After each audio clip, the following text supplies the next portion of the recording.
Every day, you essentially pay your dues by doing the harder thing when it's the right thing to do. Yeah, so growing up, that was almost my dream, was to go to the Olympics. Seeing it when I was age 6, watching the Sydney Olympics, I had my sights on becoming an Olympian. So I was with Great Britain on their team in 2011, and we qualified our team to the Olympics in 2012. So that was the London Olympics, but I just fell short and was reserved, so didn't get to compete and didn't, in my eyes, get to call myself an official Olympian. But when I was in college, I kind of had this new motivation and this new way of looking at the sport and was ready to go for it one more time. So 2015, I qualified to the Olympic test event for Jamaica, but Jamaica chose a different athlete to go. So again, it was kind of a selection that didn't go my way, and I missed out just narrowly again, even though I'd performed and got the highest score for Jamaica at the World Championships. And then I never saw myself going for it again, but just something in the universe told me to go for it again. So 2019 Worlds, it was all down to me. It wasn't going to be sort of any selection due to other people.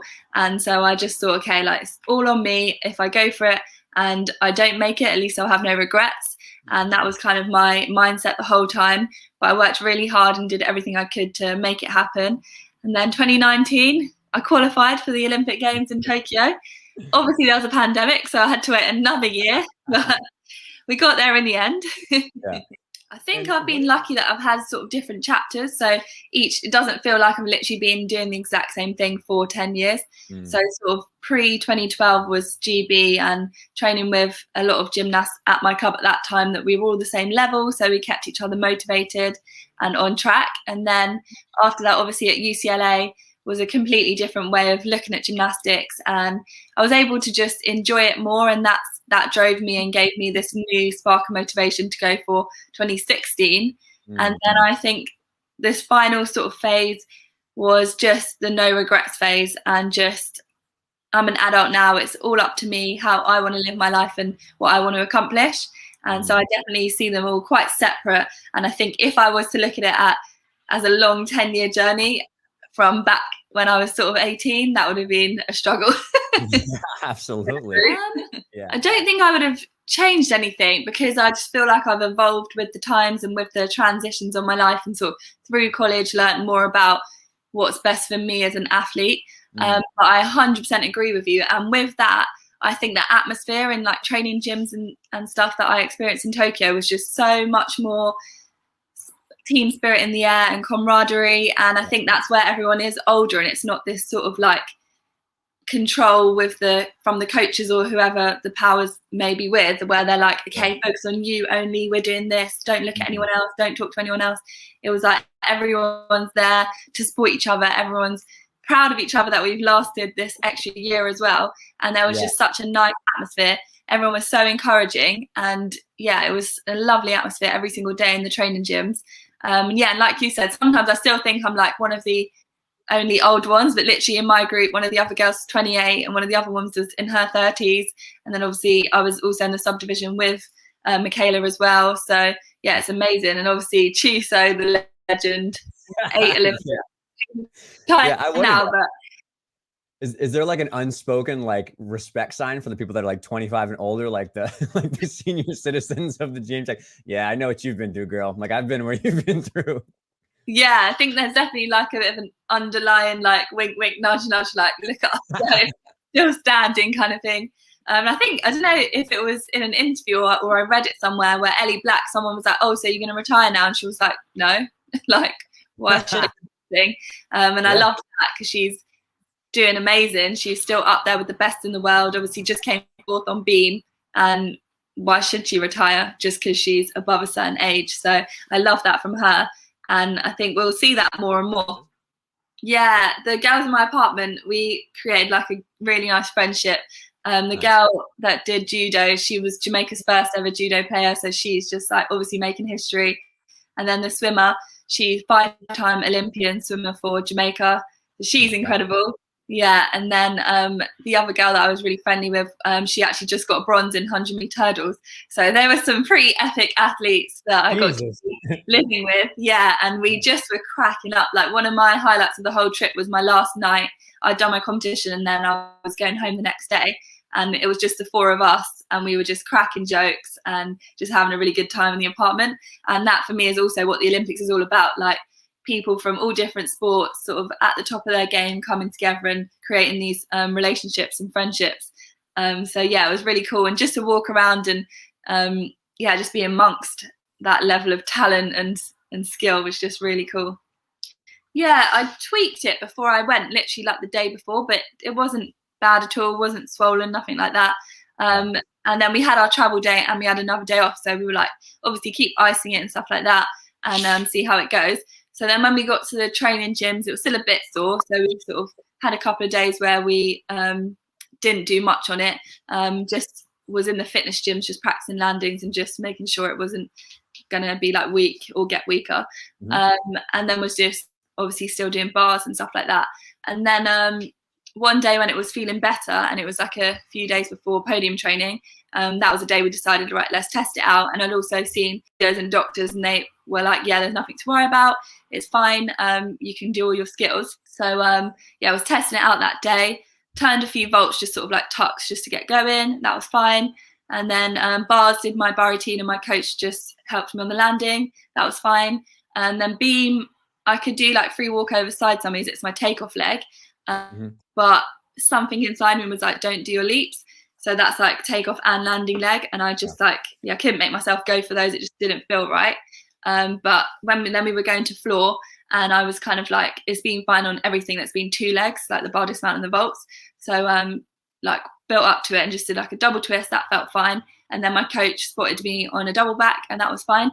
So then we're going to do another one, and this time I was feeling confident because I've done a few tumbles by then, and so I went a bit harder. And he said I jumped quite a lot higher, so the takeoff was fine, but when I landed, the knee collapsed in, and so that was really painful. And then kind of like that made us decide just to do bars for podium training. But still, like the next day and stuff was like kind of back to the same amount of pain as before, and I could still like hop on it and stuff like that. But we thought, let's just play it safe, do bars for podium, and then if it's like a lot better, we can decide what we'll do for the competition. So podium training, warm up. He'd still been spotting me on my bar dismount on the other days, but I was feeling really good, and been to the fitness gym that morning and like tested it out, and it was feeling strong. And so I was like, oh, I don't need a spot on my bar dismount. This is in the warm-up gym. So I do my routine to my dismount, and then it collapsed in again. And then like when I look back, I think that was the moment that I really sort of tore. Because the next day I was really sore. So even actually during podium training, I iced it straight after and took ibuprofen, and did the bar routine to sort of just to fly away to back in the podium arena. But it was the next day when it was really quite sore. But luckily they'd actually booked me in for an MRI that morning anyway, just like a precautionary thing. But timing was good but bad. Then I think that day before was when it had actually torn. So I had the MRI out there. There's a hospital in the village called the Polyclinic, and they told me the results. I was very shocked, but they were brilliant in there. Cannot fault them. All of them are like experts, I think, and really high level doctors and people that were taping it. And even the knee brace they gave me, I was stood on this special scan machine, and it's like made to measure kind of thing. So really, really good treatment. But obviously would rather have not had to have the treatment. Yeah, exactly. Right. And it's amazing. I mean, I don't know how you have such an incredible positive outlook for it, because obviously I think in most people's situation, that would be devastating, right? Like their dreams coming true, and then it all kind of falls apart in front of them. So like you said, your initial reaction, you were shocked, but like, I know, were you immediately like obviously super upset, but how do you deal with that when you're there, right? Because like in the moment, it's very upsetting. But I think I know a lot of people who have a similar situation, maybe not the Olympics, but they have some huge goal and then something goes off the rails and they get hurt beforehand. And it's really hard for them to control their emotions. So how are you able to kind of work through that and not kind of fall apart? Yeah, before we left, so a couple more days before I first hurt it when I was still at my gym, we had a control competition at the gym, and it went really well. So I was literally feeling so ready, so prepared to show sort of my best gymnastics. And then from that high point, it was kind of like in stages, just got a bit lower. And I kind of accepted like, okay, I'm just going to do bars. But then after meeting with the JOA, and they kind of told us the risks, if anything goes wrong. Obviously with the injury, one of the doctors was in the meeting, and then so I kind of just had to accept that, okay, I'm going to become an Olympian, not in the way I thought or I wanted, but at least we're still having this opportunity, because the other option was to completely withdraw me. And so I was really happy that they didn't withdraw me, and they were allowing me to have my moment. And so, yeah, I just had to shift my mindset. I was definitely upset. That morning of the competition was when we had the meeting. So even before that, I was still thinking of doing a bar routine, just as sort of a dead hang. So it was literally the morning of when I found out that all I was going to do was an upstart handstand, 2 toe-ons. So it was kind of like absolutely crushed them. Like, that execution score was phenomenal. I think you have a world record. Yeah, I think so, on bars anyway. So yeah, and it was actually talking to a lot of the other gymnasts when I got to the arena, and like telling them, oh, I'm only doing this, and kind of I was like down about it, but they were like, well, the hard part was getting to this point, and you've done that, and whatever you do out there, you're an Olympian. And it was a couple of different people said that in a few different ways, and it just kind of hit me, and I was like, they're right. I can either go out there and be embarrassed about my toe-ons, or I can go out there, enjoy the moment, and become an Olympian forever. So definitely had to just shift that mindset that morning and decide to be really excited about it. And and I won. Yeah, absolutely. So just waiting to get surgery on my knee, and then we'll just be rehabbing it, going through all of your notes so I can get the best, strongest knee after the surgery. Happy to help.